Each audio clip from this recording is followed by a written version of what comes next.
नमस्कार दोस्तों, स्वागत है आपका अपने इस एवरग्रीन चैनल पर। आज हम एक महत्वपूर्ण विषय पर बात करने जा रहे हैं। उससे पहले हो सके तो हमारे चैनल को सब्सक्राइब जरूर कर लीजिए ताकि सही जानकारी सही समय पर आपको मिल सके।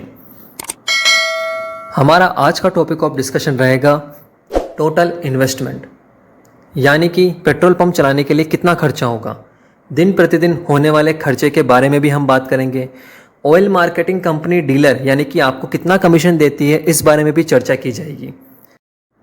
खर्चे और कमाई के बाद क्या यह बिजनेस प्रॉफिटेबल रहता है या नहीं, इस पर भी बात करेंगे। दोस्तों, शुरुआत करते हैं इन्वेस्टमेंट की। आज हम इन्वेस्टमेंट के साथ साथ कमाई के बारे में भी जानेंगे। खर्चा और कमाई की तुलना करके यह जान सकेंगे कि इस बिज़नेस में आना कितना सही रहेगा। तो बात करेंगे सबसे पहले सिक्योरिटी डिपॉजिट की, जो कि रिफंडेबल होती है। यहाँ दो तरह की साइट है, रेगुलर यानी कि सिटी या हाईवे, और दूसरी है रूरल यानी कि ग्रामीण। ओपन कैटेगरी में रेगुलर साइट में 5 लाख सिक्योरिटी डिपॉजिट होती है, वहीं रूरल कैटेगरी में 4 लाख रुपए। ओबीसी कैटेगरी में रेगुलर में 4 लाख रुपए, रूरल में 3 लाख रुपए। SC ST में रेगुलर में 3 लाख रुपए, रूरल में 2 लाख रुपए। यहाँ पर ISD का मतलब होता है इनिशियल सिक्योरिटी डिपॉजिट, जो कि सिक्योरिटी डिपॉजिट का 10% होता है और ये सिलेक्शन होने पर 10 दिन के अंदर अंदर जमा करानी होती है। आगे बात करते हैं बाकी इन्वेस्टमेंट की। तो सबसे पहले फिक्स्ड फी की बात करेंगे, जो कि DC या B साइट के लिए एप्लीकेबल है। रेगुलर यानी कि हाईवे या सिटी में यह अमाउंट 15 लाख का होता है, वहीं ग्रामीण इलाके में यह अमाउंट 5 लाख रुपए का होता है। अब बात करेंगे मिनिमम बिडिंग फीस, जो कि CC या A साइट के लिए एप्लीकेबल है। इसमें रेगुलर साइट पर मिनिमम अमाउंट 30 लाख रुपए का होता है, वहीं रूरल साइट पर यह अमाउंट 10 लाख रुपए का होता है। CFS साइट, जो कि SC ST कैटेगरी के लोगों के लिए होती है, उसमें ना तो फिक्स्ड फी देनी होती है और ना ही कोई बिडिंग फीस होती है। इन्वेस्टमेंट को लेकर आगे हम बात करेंगे एस्टिमेटेड वर्किंग कैपिटल की, हिंदी में जिसे हम कार्यशील पूंजी भी कहते हैं, मतलब कि दिन प्रतिदिन पेट्रोल पंप चलाने के लिए जरूरी पैसा। यहाँ रेगुलर आउटलेट पर हमें 25 लाख रुपए की आवश्यकता होती है, वहीं ग्रामीण आउटलेट पर यह अमाउंट 10 लाख रुपए का होता है। अब बात करेंगे ज़मीन और ज़मीन पर होने वाले निर्माण के खर्चे की। हम यहाँ स्टेप बाय स्टेप चलेंगे। सबसे पहले बात करेंगे लैंड कन्वर्जन, यानी कि ज़मीन को कमर्शियल में कन्वर्ट करने में और काफ़ी सारे डिपार्टमेंट से NOC लेने में। DC और CC साइड दोनों में ही लगभग 10 लाख रुपए तक का खर्चा हो जाता है। ऑयल मार्केटिंग कंपनी के अनुसार बाउंड्री प्लस फिलिंग करने में DC और CC साइट दोनों में लगभग 12 लाख रुपए तक का खर्चा आ जाता है। इसके अलावा generator plus water cooler install करने के लिए लगभग 4 लाख रुपए का खर्चा दोनों साइट में होता है। अगला है sales office, store room, toilet, electric room, water connection, yard light, यह सब कुछ अरेंज करने में DC साइट में 12 लाख रुपए तक का खर्चा होता है, वहीं CC साइट और CFS में यह कंपनी के द्वारा किया जाता है। बात करेंगे ड्राइव वे प्लस कैनोपी की, जहां DC साइट में इस पर लगभग 25 लाख रुपए तक का खर्चा आ जाता है, वहीं CC या CFS साइट में यह कार्य कंपनी के द्वारा किया जाता है। अगला जो कार्य है टैंक डिस्पेंसिंग यूनिट वाला, यह दोनों ही साइट में कंपनी के द्वारा किया जाता है। तो यहाँ हम देखेंगे टोटल खर्चा लगभग DC साइट में 63 लाख रुपए का पड़ता है, वहीं CC या CFS साइट में यह अमाउंट 26 लाख रुपए का होता है। यह खर्चा जमीन पर होने वाले निर्माण पर आधारित है। हो सकता है इसमें कुछ अमाउंट प्लस माइनस हो, लेकिन मोटा मोटा यही खर्चा आप मानकर चलिए। यह अमाउंट दोस्तों उस कंडीशन में है जब ज़मीन आपकी खुद की है। यदि ज़मीन आपकी नहीं है तो ज़मीन का किराया या उसे खरीदने का खर्चा भी आप जोड़ सकते हैं। यह चार्ट देखने से क्लियरली लगता है कि DC साइट में एक्सपेंस CC साइट के मुकाबले ज़्यादा है। यह अमाउंट दोस्तों इंडिकेटिव प्राइस है, इसमें 5-10 लाख प्लस या माइनस आप ले सकते हैं, क्योंकि डिपेंड करता है आपकी लोकेशन किस टाइप की है।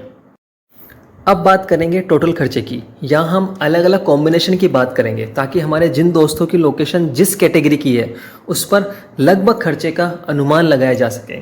तो सबसे पहले हम DC साइट की बात करेंगे। यहाँ पहला कॉम्बिनेशन है DC plus regular plus open category.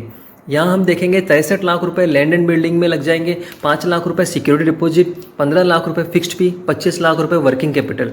Total amount हुआ 1,07,00,000 रुपए। दूसरा कॉम्बिनेशन देखते हैं हम लोग DC plus rural plus open.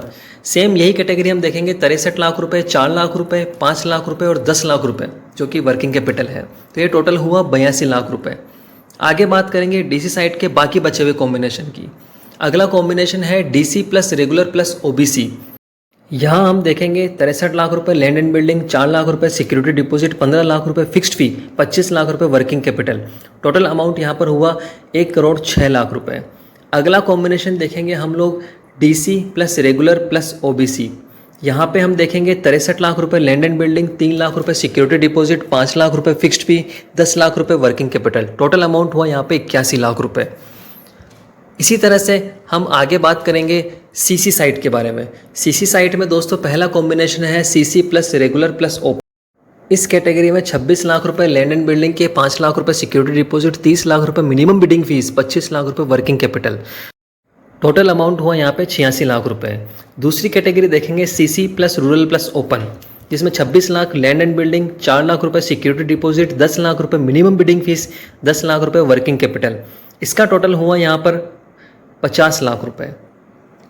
CC site में ही बाकी कॉम्बिनेशन हम यहाँ देखेंगे। अगला कॉम्बिनेशन है CC plus regular plus OBC, जिसमें 26 लाख रुपए लैंड एंड बिल्डिंग, 4 लाख रुपए सिक्योरिटी डिपॉजिट, 30 लाख रुपए मिनिमम बिडिंग फीस, 25 लाख रुपए वर्किंग कैपिटल, जिसका टोटल हुआ 85 लाख रुपए। अगला कॉम्बिनेशन है CC plus rural plus OBC category.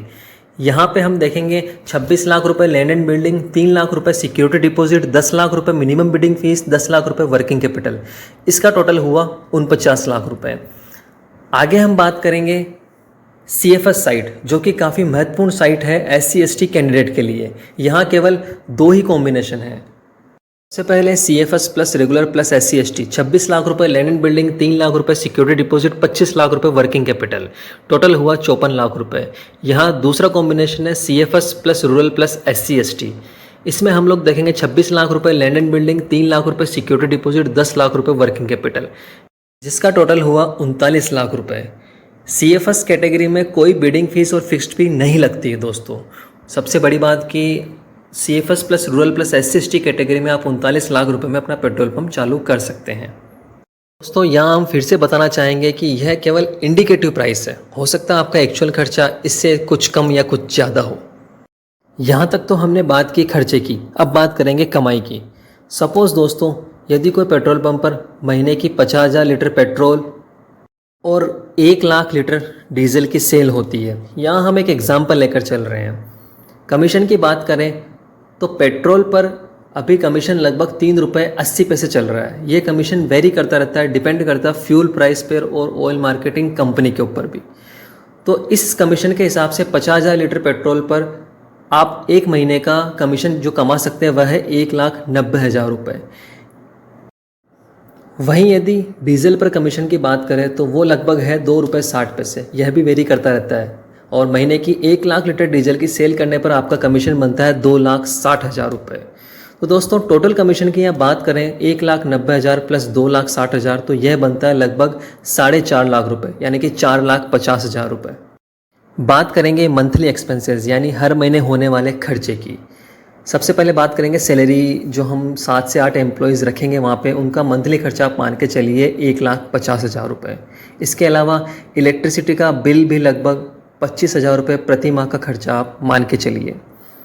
और मिसलेनियस खर्चों में साफ़ सफाई, हवा भरने के लिए जो वहाँ पे लगे होते हैं, ऐसे कुछ खर्चे ले सकते हैं। यह भी लगभग 25,000 प्रति माह आप लेकर चलिए। तो टोटल खर्चा यहाँ पर 2 लाख महीने का मान के चलिए। ये हम एक एवरेज लेके चल रहे हैं, हो सकता है खर्चा इससे ज़्यादा या कम हो। तो प्रॉफिट जो है वो आपको यहाँ पर लगभग देखा जाए तो 4.5 लाख रुपए में से अगर हम खर्चा निकाल दें तो 2.5 लाख रुपए प्रति महीना यहाँ प्रॉफिट हो जाता है। इसमें यदि आपने बैंक से लोन लिया है तो वो इंटरेस्ट अमाउंट आप घटा दीजिए। फिर भी यदि पेट्रोल पंप को ठीक ठाक मैनेज किया जाए तो लगभग 1.5 से 2 लाख महीने का आप निकाल सकते हैं। बाकी उसके ऊपर आपकी लोकेशन, सेल और काफ़ी कुछ आपके हार्ड वर्क और मैनेजमेंट पर डिपेंड करता है। दोस्तों इस बिज़नेस में खर्चा तो अच्छा खासा है, लेकिन कठिन परिश्रम और समय दिया जाए तो आप एक अच्छी कमाई कर सकते हैं और अपने साथ साथ कई और लोगों को भी रोजगार दे सकते हैं। तो आशावादी रहिए, मेहनत कीजिए और आने वाले समय को और भी बेहतर बनाइए। इन्हीं उम्मीदों के साथ जुड़े रहिए एवरग्रीन चैनल से। सब्सक्राइब एवरग्रीन और रहिए एवरग्रीन। धन्यवाद।